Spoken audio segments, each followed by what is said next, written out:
Hai Sobat, ketemu Kak Erni lagi di Senin Kriminologi. Hari ini Kak Erni mau membahas tragedi di SMA N72 Jakarta.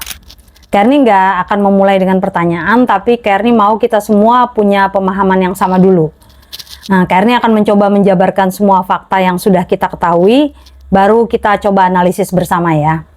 Nah, kita mulai dari kronologi dasarnya, yaitu di Jumat 7 November 2025 sekitar pukul 12.09 waktu Indonesia Barat. Tepat saat khutbah Jumat selesai dan jamaah akan melaksanakan sholat, ledakan keras mengguncang masjid sekolah. Dan ini bukan sekedar petasan. Data terbaru yang dirilis polisi per 9 November itu menyebutkan total korban luka-luka mencapai 96 orang. Dengan 29 diantaranya masih dirawat di rumah sakit. Dan ini adalah angka yang masif ya. Lalu siapa terduga pelakunya?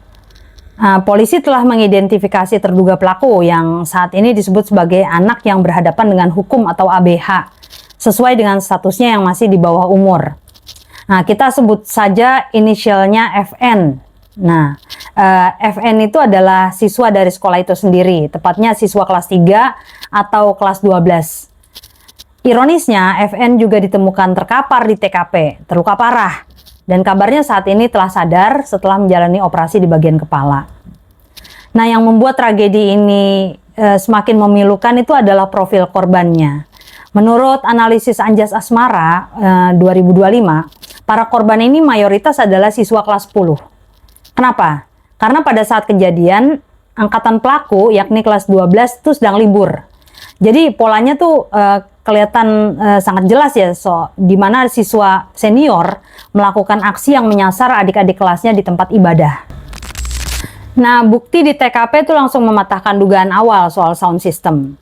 Jadi tim J-Bom menemukan bom rakitan, remote pengendali, dan senjata airsoft gun laras panjang. Dan ini jelas menunjukkan adanya sebuah aksi yang terencana. Karni juga mau menggarisbawahi soal temuan paku. Awalnya Prof. Hermawan Sulistyo sempat menyatakan sepertinya ini bukan bom paku. Namun Ketua KPAI Ibu Margaret Aliatul Maimunah mengonfirmasi saat beliau berkunjung ke rumah sakit menemukan ada salah satu anak yang terkena paku di kakinya. Namun ini satu ya. Nah, tapi ini juga didukung analisis Anjas Asmara yang menyebut korban luka tuh karena ada kayak paku-paku gitu. Nah, adanya paku atau shrapnel itu menunjukkan intensi yang brutal, di mana bom ini kemungkinan memang dirancang untuk melukai sebanyak mungkin orang. Namun sampai saat ini belum pasti apakah paku-paku itu memang banyak atau baru satu itu. Nah, sekarang kita masuk ke bagian persenjataan. Pada airsoft gun laras panjang yang ditemukan itu terdapat tulisan-tulisan nama. Dua nama yang paling menonjol itu seperti dikonfirmasi oleh Anjas Asmara dan Tribun Jabar Video itu adalah Alexander Bissonnette dan Brenton Tarrant. Nah, sobat, ini bukan nama sembarangan. Jadi keduanya itu adalah teroris supremasi kulit putih yang terkenal karena melakukan penembakan massal di masjid di Quebec, Kanada dan Christchurch, Selandia Baru.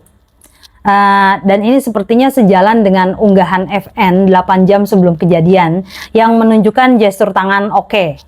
Nah, seperti dianalisis oleh Anjas Asmara, ini bukan gestur biasa, tapi kemungkinan adalah simbol yang telah dibajak oleh kelompok supremasi kulit putih global sebagai tanda white power. Nah, semua ini terjadi pada seorang anak yang oleh lingkungan sekitarnya, dari teman hingga tetangga, digambarkan sebagai sosok yang suka menyendiri. Latar belakang keluarganya yang terungkap sepertinya ibunya bekerja di luar negeri, diduga di Taiwan, sementara ayahnya adalah pekerja. Ini dari Anjas Asmara 2025. Dan ini melengkapi gambaran seorang remaja yang kemungkinan mengalami isolasi sosial yang mendalam. Nah, dari rangkaian fakta ini, Kak Erni melihat ada dua motif yang sepertinya berkelindan, saling bertabrakan, dan mungkin saling menguatkan. Di satu sisi ada dugaan kuat soal bullying atau perundungan. Nah, dugaan ini diperkuat oleh Prof. Hermawan Sulistyo yang menyatakan bahwa polisi bisa cepat mengidentifikasi karena dari HP pelaku itu ketahuan bahwa ada tanda-tanda bahwa dia dibully. Nah, ini info yang sangat signifikan. Bullying kan luka psikologis yang bisa memicu dendam jangka panjang. Kita tahu banyak kasus school shooting di luar negeri seperti TJ Lane di Ohio 2012 atau seorang bocah 12 tahun di Finlandia 2024. Itu pelakunya adalah korban bullying. Tapi, motif bullying ini tampaknya juga rumit. Pertama, KPAI bilang bahwa kepolisian belum ada kepastian terkait dengan situasi dan kondisi bullying itu. Dan kedua, ada pertanyaan logis yang diajukan oleh Anjas Asmara. Dia bilang, kan dia senior, masa dia melakukannya kepada adik-adiknya? Artinya, sulit membayangkan senior kelas 12 itu dirundung secara masif oleh junior kelas 10. Di sini Kearney setuju. Jadi mungkin saja bullying ini bukan motif tunggal. Atau mungkin bullying yang dialami itu terjadi di masa lalu. Misalnya oleh angkatannya sendiri, yang akhirnya menumpuk menjadi kerentanan psikologis, di mana dia terisolasi, marah, dan merasa sendirian, lalu ingin membalas dendam pada adik-adiknya yang lebih lemah gitu. Nah, kerentanan ini kemungkinan kemudian bertemu dengan pemicu dan justifikasi. Dan disinilah Kearney melihat motif kedua yang jauh lebih kelam, yaitu paparan ideologi ekstrim. Fakta soal paku, nama teroris di senjata, dan gestur oke tadi sepertinya itu bukan acak. Ini kayak pola yang koheren. Kemungkinan dia terinspirasi oleh teroris anti-muslim dan mungkin itu sebabnya dia melakukan aksinya di masjid saat sholat Jumat. Nah, Prof. Hermawan Sulistyo pun menyebut FN ini terinspirasi heroisme dalam versi mereka dari kisah-kisah school shooting seperti Columbine. Ini kan bukan lagi soal bullying biasa, tapi sudah masuk ke ranah radikalisasi. Oke sobat, sekarang Kearney mau ajak kita masuk ke bagian analisis teoretis. Coba kita lihat pakai salah satu teori kriminologi klasik, yaitu differential association dari Edwin Sutherland. Teori ini bilang intinya perilaku kriminal itu dipelajari. Sama seperti kita belajar matematika atau main gitar. Kejahatan itu bukan bawaan lahir atau sekedar impuls. Yang dipelajari itu ada dua. Yang pertama teknik kejahatannya. Misalnya dalam hal ini cara merakit bom, cara menggunakan senjata. Dan yang kedua rasionalisasinya. Yaitu misalnya dalam kasus FN adalah dorongan, motif, dan sikap yang membenarkan tindakannya. Misalnya kata-kata bahwa tindakanku ini benar, ya, dimana mereka, para korban itu pantas mendapatkannya. Nah, Sutherland bilang pembelajaran ini terjadi melalui interaksi dalam kelompok personal yang intim. Nah, dalam kasus FN ini yang menarik. Ada perdebatan apakah dia lone wolf atau serigala tunggal seperti analisis Prof. Hermawan, atau mungkin ada yang ngebantu seperti kecurigaan Anjas Asmara. Nah, kalau kita bicara bahwa dia memang ada yang membantu, maka teori differential association versi modern mungkin bisa menjawab ya. Di mana kelompok intim di era digital itu kan nggak harus fisik.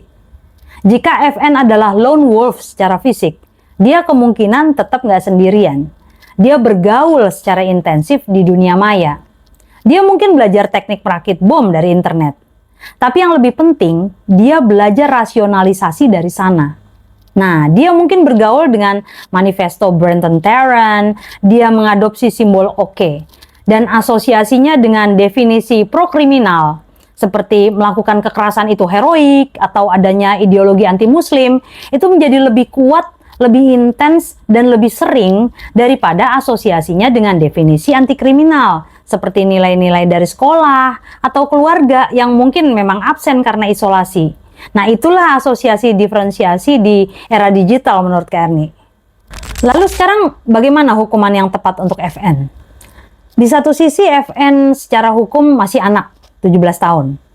Nah, undang-undang kita punya sistem peradilan pidana anak atau SPPA yang tujuannya bukan cuma menghukum, tapi juga restoratif. Ini tentu perlu dipertimbangkan. Kenapa? Coba kita pikir nih ya, apalagi kalau benar dia ini korban bully, lalu dia dimasukkan ke penjara dewasa. Buat Kearney ini, tempat itu malah bisa jadi sekolah kejahatan baru buat dia. Dia masuk sebagai anak yang bermasalah, dan keluar bisa jadi kriminal yang lebih terlatih. Dan ini malah menjadi risiko yang sangat besar. Kalau melihat perbandingannya dengan hukuman pelaku semacam ini di luar negeri, khususnya di Amerika Serikat ya, kasus seperti ini ya tergantung keputusan hakim dan terkait juga dengan hukum di negara bagiannya. Namun ada juga remaja, apalagi yang usianya 17 tahun, yang melakukan kejahatan sebrutal ini tuh akan di-waive atau dipindahkan statusnya, diadili sebagai orang dewasa. Nah, hukumannya pun hukuman dewasa, bisa penjara seumur hidup. Nah, kenapa begitu? Seringkali alasannya adalah retribusi atau hukuman setimpal dan perlindungan publik.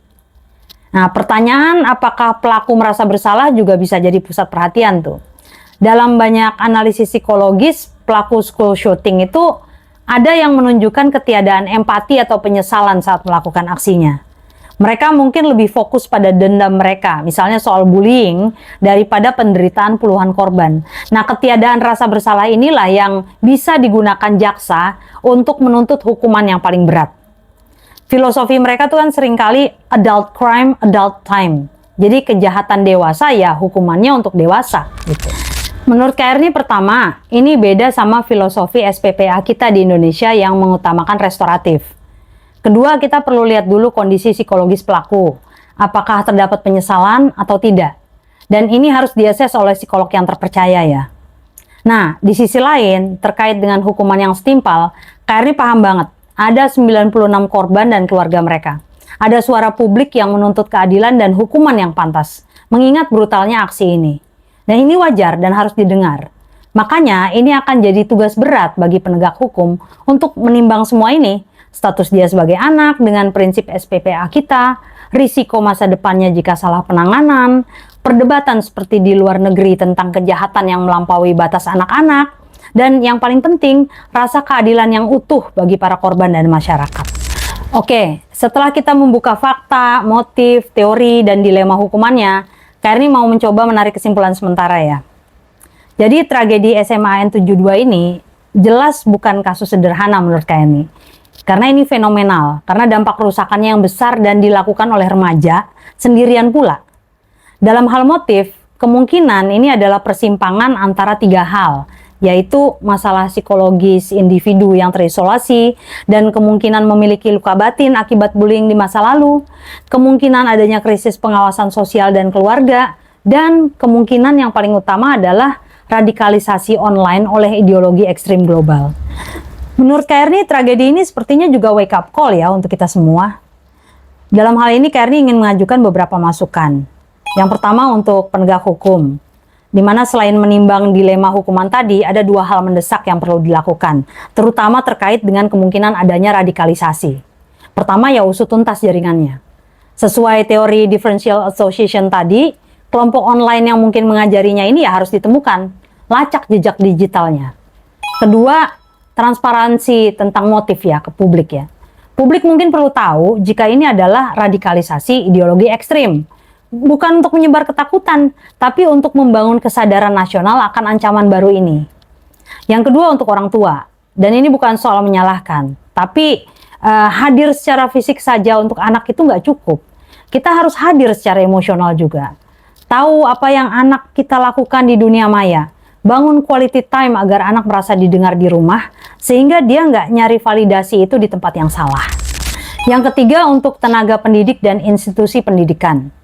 Keamanan sekolah tuh harus dievaluasi total. Bukan hanya soal gerbang ya, tapi deteksi dini juga. Guru dan konselor BK tuh harus lebih peka terhadap siswa yang menyendiri. Bukan hanya yang dianggap nakal ya. Siswa yang terisolasi itu juga red flags atau bendera merah. Yang keempat untuk teman sebaya, terutama bystander ya, orang-orang yang menyaksikan bullying. Jika kalian ngelihat teman kalian dibully ya jangan diam aja. Diamnya bystander itu adalah bensin bagi pelaku bully. Dan jika kalian melihat teman kalian mulai aneh, menyendiri, atau mengunggah hal-hal aneh, ya infokan ke guru atau konselor. Kalian mungkin menyelamatkan nyawa mereka, bahkan nyawa orang lain. Yang selanjutnya untuk masyarakat. Ini untuk kita semua sebagai tetangga, termasuk Kak Erni juga nih, sebagai bagian dari lingkungan. Yang pertama kita perlu hentikan deh penyebaran foto korban. Dan itu sangat tidak etis. Kita juga hentikan spekulasi liar. Lalu kita jadi masyarakat yang lebih peka dan peduli. Kalau kita melihat ada anak di lingkungan kita yang kelihatannya mendapat kekerasan, atau tampaknya terisolasi secara ekstrim tuh ya, kalau bisa jangan diam. Lakukan sesuatu.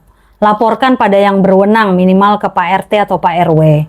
Ajak dialog yang sehat di lingkungan kita tentang bagaimana kita mengawasi anak-anak kita bersama. Kita perlu nih membangun jaring pengaman sosial yang nyata, bukan cuma di medsos. Dan kepedulian kita itu bisa jadi penyelamat bagi anak-anak kita. Sekarang kita hanya bisa berdoa agar para penegak hukum kita dapat melakukan yang terbaik untuk mengusut tuntas kasus ini hingga ke akar-akarnya. Semoga para korban dan keluarga mereka diberikan kekuatan dan kembali pulih, baik fisik maupun psikis. Dan semoga pelaku dapat ditindaklanjuti dengan tepat, dengan mempertimbangkan semua kompleksitas yang ada. Amin. Terima kasih sobat sudah menyimak sampai di sini. Please like and subscribe dan bunyikan lonceng notifikasi agar kita bisa terus berbagi. Semangat akademis. See you, love you all. Mwah. Sobat, ini sebagai tambahan sedikit update dari Kak Erni ya. Sekarang ini kan arah percakapannya lebih ke dampak video game. Dan karena itu video game terkhusus PUBG akan dibatasi.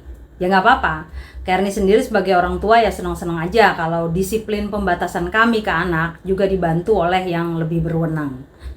Tapi yang jelas begini, kita tuh agak sedikit punya masalah dalam kebijakan yang sifatnya jumping to the conclusion. Nah, kayak misalnya kita bicara bullying, ayo rame bullying, terorisme ngikut gitu kan. Sekarang game online langsung turun kebijakan. Nah, dalam sejarah kebijakan kita, coba deh lihat berapa banyak sudah kebijakan atau peraturan yang dibuat tanpa analisis yang jelas. Pernah tuh Kak Erni angkat PP 92 2015 untuk ganti rugi korban salah tangkap yang banyak gap di dalamnya sehingga pelaksanaannya susah juga. Padahal dibikinnya tuh buru-buru ya. Sementara peraturan sebelumnya tuh lebih parah lagi, jadi malah nggak ada ganti rugi yang clear gitu kan. Nah, selain itu Kak Erni juga pernah angkat tuh PP kebiri kimia. Udah banyak masalah di awalnya dan akhirnya nggak terlaksana juga. Jadi bukan sekali dua kali tuh kita bikin kebijakan yang sudah kebijakannya perlu dipertanyakan, pelaksanaannya lebih perlu dipertanyakan lagi. Nah, dalam tragedi SMA N72 ini, Kak Erni justru menghimbau transparansi dulu ya dari pihak yang berwajib ya. Penyelidikannya, penyidikannya.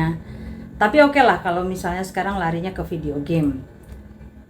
Kadang Kak Erni tuh nggak tahu apa yang ditakutkan dengan transparansi kasus. Mungkin lebih ke keamanan dalam negeri yang nantinya berdampak pada hubungan dengan asing gitu. Atau tujuannya ingin menenangkan massa kayaknya ya. Ya nggak apa-apa sih, asal jangan kayak di film-film bencana kayak 2012 atau Cloudy with a Chance of Meatball gitu. Yang awalnya tuh masalah ditutupin terus gimana gitu akhirnya kan. Nah, buat Kak Erni yang jelas kita tetap perlu waspada akan ancaman radikalisasi terselubung dan bisa jadi ya bersifat online ini gitu. Soalnya kalau dalam pemikiran Kak Erni, kalau kita langsung tarik garis bilang game online sebenarnya, berapa banyak sih anak yang main game online itu, bahkan yang terbukti paling kecanduan sekalipun, melakukan kekerasan gitu. Jadi dalam pandangan Kak Erni, yang jelas ini banyak faktor yang mungkin terlibat di dalamnya, bukan cuma satu. Kalau bullying terbukti, radikalisasi juga terbukti, termasuk yang online, lalu game online jadi salah satu faktornya, kita lihat juga ikatan keluarganya kayak gimana nih gitu kan, lepas apa enggak. Kalau iya, ya penuh itu. Jadi pertama ya dalam hal ini Kak Erni melihat bahwa penegak hukum harus tangani ini secara kasuistis ya. Nah, tapi kemudian kedua, analisis juga dan waspadai jika ini akan atau sudah menyebar. Kan yang ngeri itu kalau kelompok radikal itu menyasar anak-anak yang memang gak attach sama keluarganya. Jadi kelabilan usia mereka tuh bisa dimanfaatkan untuk membangun kebencian atau dendam tertentu. Nah, kalau kita bicara soal attachment, Kak Erni bisa tambahin satu teori kriminologi lagi nih, yaitu teori kontrol sosial oleh Travis Horsey 1969. Kayaknya Kak Erni pernah juga bahas di satu satu video yang lain ya. Teori ini memberikan kerangka yang kuat untuk menjelaskan kerentanan individu terhadap penyimpangan ekstrim, termasuk radikalisasi ya di sini. Dengan fokus bukan pada dorongan kejahatan, melainkan pada lemahnya ikatan sosial atau social bonds yang mengikat individu pada masyarakat konvensional. Nah, di sini Horsey mengajukan 4 elemen kunci. Attachment, yaitu kelekatan pada figur konvensional seperti keluarga dan guru. Commitment atau komitmen terhadap tujuan hidup konvensional seperti pendidikan dan karir. Involvement, yaitu keterlibatan aktif dalam kegiatan prososial. Dan belief, yaitu kepercayaan pada keabsahan norma dan hukum. Yang ketika salah satunya lepas atau lemah, individu kehilangan kontrol internal dan personal cost atau biaya kerugian jika melanggar aturan. Nah, dalam konteks radikalisasi, hilangnya ikatan sosial ini, misalnya attachment yang lemah pada keluarga atau komitmen yang terputus pada masa depan, itu menciptakan kekosongan identitas dan dukungan yang membuat individu itu menjadi sangat rentan dan mudah dipengaruhi oleh kelompok radikal. Nah, kelompok radikal ini kemudian menawarkan attachment baru seperti persaudaraan, komitmen baru seperti misi suci, lalu involvement baru yaitu aktivitas kelompok, dan belief baru yaitu ideologi ekstrim sebagai pengganti ikatan sosial konvensional yang hilang sehingga mempercepat proses radikalisasi. Jadi ini semua yang perlu banget diwaspadai ya. Ini bisa jadi loh ya, bisa jadi karena kan belum ada yang bisa dipastikan. 4 masalah FN yang menyumbang pada keputusannya melakukan tindakan ekstrim ini, yaitu bullying, radikalisasi, game online, dan kemungkinan adanya ikatan keluarga yang lepas. Nah, ikatan keluarga ini nih yang harusnya paling awal. Karena kalau anak yang ikatannya kuat, yang 3 lain hampir pasti lebih dapat dikontrol. Ya kecuali kalau ada indikasi tindakan ini justru didukung oleh keluarga, tapi kayaknya enggak kali lah ya. Nah, di sini perlunya juga kita mencari adakah anak lain yang menunjukkan pola yang sama. Jadi kita bersikap proaktif ya. Tapi nggak boleh main hakim sendiri, itu nggak boleh. Tuh. Nah, itu tambahan Kak Erni. Ya, semoga sekali lagi kasus ini dapat diselesaikan dengan sebaik-baiknya. Semangat buat para penegak hukum kita. Dan buat kita semua tetap humble tapi juga tetap kritis, tetap tingkatkan kemampuan akademis yang dapat diaplikasikan bagi kebaikan bersama, tingkatkan kolaborasi dibanding kompetisi. Kompetisi pun tetap yang sehat ya, nggak saling menjatuhkan dan mengadu domba gitu. Oke, love you all.